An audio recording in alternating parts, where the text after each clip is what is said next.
मंत्री होकर बिहार सरकार से आप गिड़गिड़ा रहे हैं कि मदरसों को बंद किया जाए। अरे महोदय, भारत के गृह मंत्री हैं और आंतरिक सुरक्षा आपका विषय है। आप भूल जाते हैं कि आप सिर्फ भाजपा के नेता नहीं हैं, आप भारत के गृह मंत्री हैं। तो ये भाजपा वालों को, आदरणीय अमित शाह जी को याद करा देना चाहिए कि मदरसों में राजद्रोह के कार्य होते हैं। तो अरे आप तो भारत के गृह मंत्री हैं, और अगर भारत माता से गद्दारी चाहे कोई हिंदू का बेटा करे, चाहे मुसलमान का बेटा करे, उसे कोई भारतीय माफ नहीं करेगा।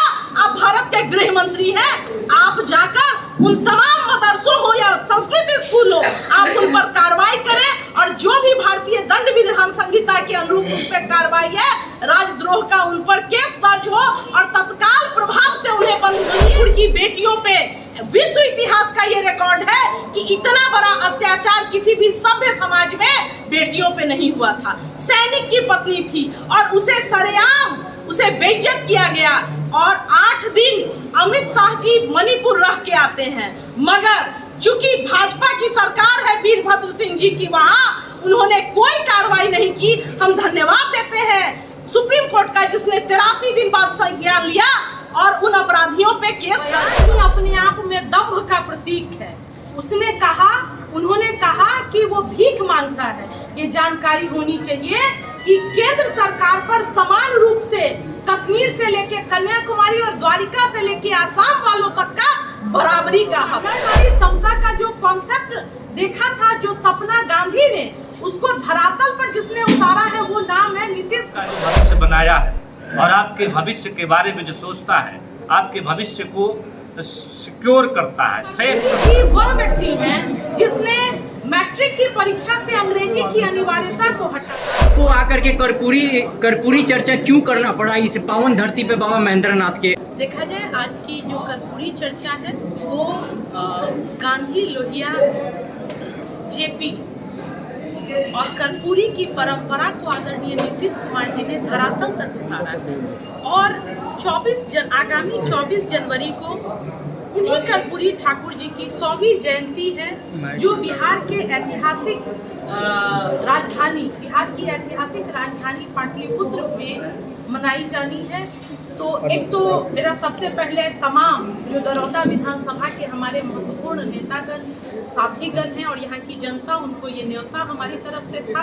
और इसके साथ जो केंद्र की सरकार लगातार समाज में सांप्रदायिकता का भाव और वैमनस्यता का भाव को लगातार सुलगा रही है, बढ़ा रही है, उसके लिए ये माननीय नीतीश कुमार जी की तरफ से एक मैसेज हमारे यहाँ उपस्थित होकर था कि हमें उन चीज़ों से बचना है, जहाँ लोग जितनी भी भड़काने की कोशिश करें। जो हमारे गंगा जमुना की तहजीब है हजारों वर्षों की, उस परंपरा को कायम रखना है और वैसे लोगों के बहकावे में हमें नहीं आना। यहाँ पे जदयू के कार्यकर्ता समेत आम से खास लोग आए हुए थे, उनको इस चर्चा में क्या आप लोगों ने टिप्स दिया? देखा जाए, कर्पूरी जी स्वयं में एक व्यक्तित्व है, टिप्स देने जैसी चीज नहीं है। और कर्पूरी जी वह व्यक्ति हैं जिसने मैट्रिक की परीक्षा से अंग्रेजी की अनिवार्यता को हटाया, और वो अंग्रेजी की अनिवार्यता का हटना प्रथम सोपान था आम लोगों का शिक्षा में प्रवेश का।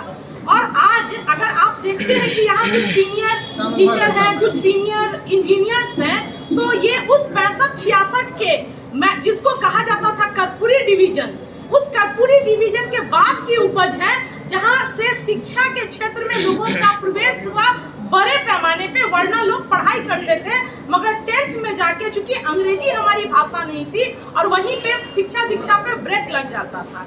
ये तो एक सिर्फ वानगी है, और उसको आगे बढ़ाया नीतीश कुमार। नर नारी समता का जो कॉन्सेप्ट देखा था, जो सपना गांधी ने उसको धरातल पर जिसने उतारा है, वो नाम है नीतीश कुमार। और इन्हीं चीज़ों का मैसेज देने के लिए, और आपस में लोग के यहाँ के भी हमारे साथी इसमें वक्ता थे, और हम लोग प्रदेश से अधिकृत तौर पर इसके वक्ता हैं, इन्हीं चीज़ों पे चर्चा हुई है कि जो हमारा समाज है वो अमन चैन के साथ हम लोग जिए समाज में। अमित शाह जी का बिहार में दौरा होने वाला है, सियासत तेज हो चुका है, और सम्राट चौधरी का एक बयान है कि नीतीश कुमार को केंद्र सरकार इतनी बजट देती है, उसके बाद भी हाथ फैलाए भीख कटोरा लेके मांगने जाते हैं। तो इस पे आप क्या कहिएगा सम्राट चौधरी के बयान पर?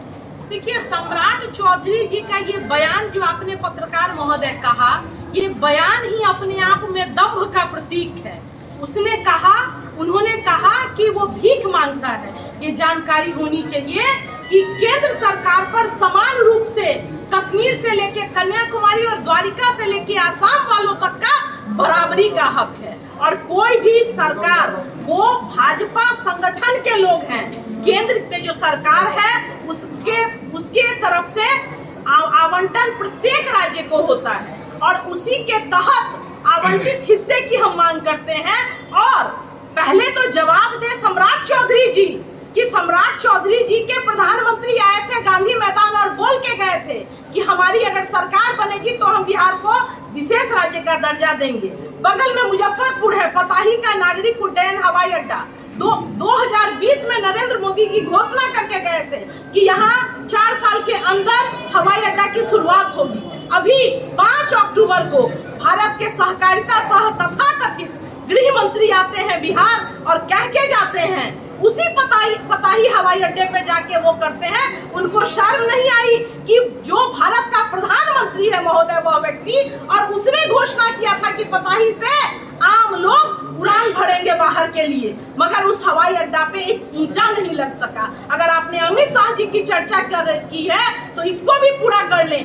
1 सप्ताह पहले तथाकथित इसी राज्य के व्यक्ति हैं जो केंद्र में मंत्री हैं, उन्होंने कहा कि बिहार के तमाम मदरसों को बंद कर दिया जाना चाहिए। मैं एक चीज कहना चाहूंगी कि बिहार के मदरसे हो या संस्कृत स्कूलों, इन मदरसों और संस्कृत स्कूलों ने तब शिक्षा की लौ को जगाए रखा था जब सामान्य लॉर्ड मैकाले पद्धति के विद्यालय नहीं थे समाज में, गांव-गांव में। तब इन संस्कृत विद्यालयों और मदरसों को बंद किए जाने का डिमांड करने के पहले उन्हें मदरसों का इतिहास जान लेना चाहिए था। और अगर वो कहते हैं कि मदरसों में राजद्रोह के कार्य होते हैं, तो अरे आप तो भारत के गृह मंत्री हैं, और अगर भारत माता से गद्दारी चाहे कोई हिंदू का बेटा करे चाहे मुसलमान का बेटा करे, उसे कोई भारतीय माफ नहीं करेगा।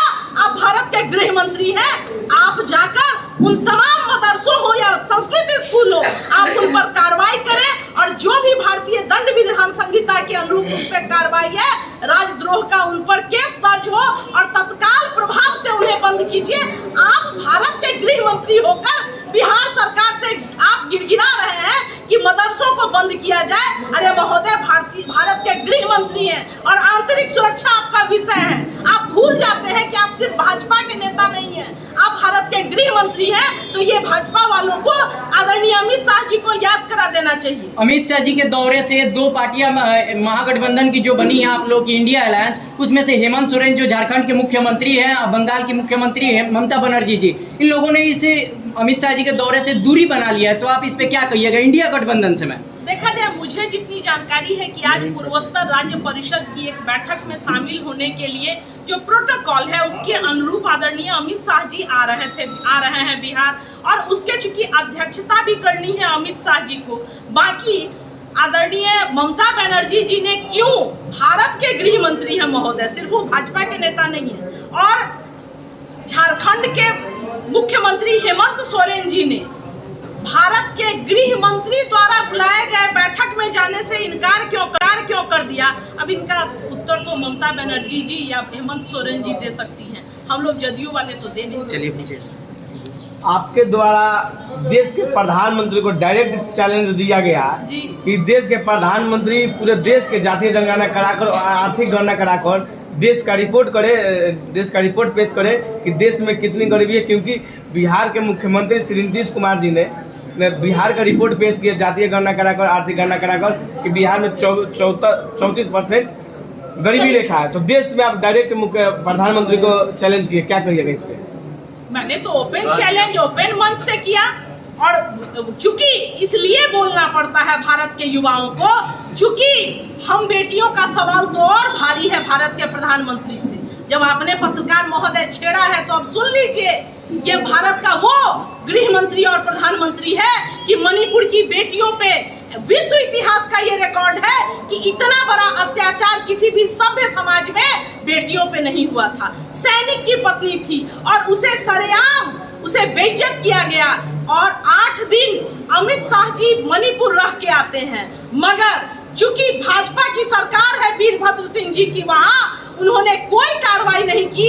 हम धन्यवाद देते हैं सुप्रीम कोर्ट का, जिसने 83 दिन बाद संज्ञान लिया और उन अपराधियों पे केस दर्ज हुआ।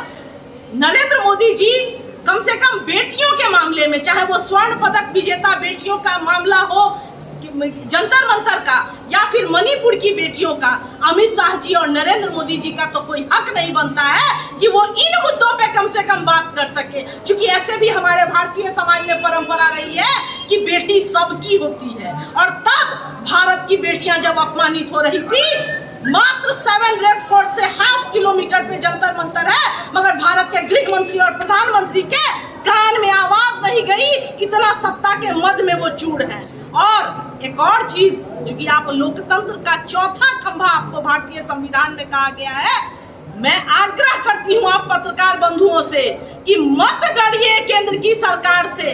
मैं वाजिब समझती हूं भय, जिसने बीबीसी के सिर्फ एक सवाल करने पे बीबीसी का दफ्तर सील को छापा मार के सील कर दिया, मैं समझती हूं, मगर आप पत्रकार बंधु सिर्फ पत्रकार नहीं है। भारतीय संविधान में आपको लोकतंत्र का चौथा खंभा कहा गया है, इसलिए निश्चित तौर पर आप हमारी आवाज को जन जन तक पहुंचाइए। ये मेरी तरफ से विशेष आग्रह है आप लोगों के।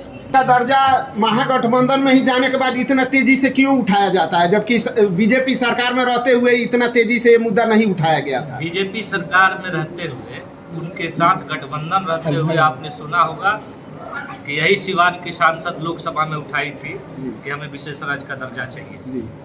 कब दीजिएगा? तो उस समय गठबंधन ही था। आप लोग सही जानकारी रखिए। हम लोग कल भी उठाते थे, आज भी उठाए हैं, कल भी उठाएंगे। जब तक मिल नहीं जाएगा तब तक उठाते हैं। अभी उसके लिए 14 तारीख को आप लोग का दौरा है सिवान में भी? हाँ, सिवान में 14 तारीख को, इसी 14 को जी, बिहार के युवा के प्रदेश अध्यक्ष नीतीश पटेल जी के नेतृत्व में, यहाँ सिवान जिला के युवा के अध्यक्ष हैं सोहन राम जी, उनके नेतृत्व में पदयात्रा है। उसमें सभी युवाओं से आह्वान करेंगे कि आपका जो भविष्य बनाया है और आपके भविष्य के बारे में जो सोचता है, आपके भविष्य को सिक्योर करता है, सेफ करता है, उसके साथ चल करके और भारतवर्ष के युवाओं को भविष्य को सिक्योर करिए, युवाओं को भविष्य को संवारिए, आगे बढ़ करके साथ दीजिए। नीतीश पटेल जी आ रहे हैं, आप भी चलिए।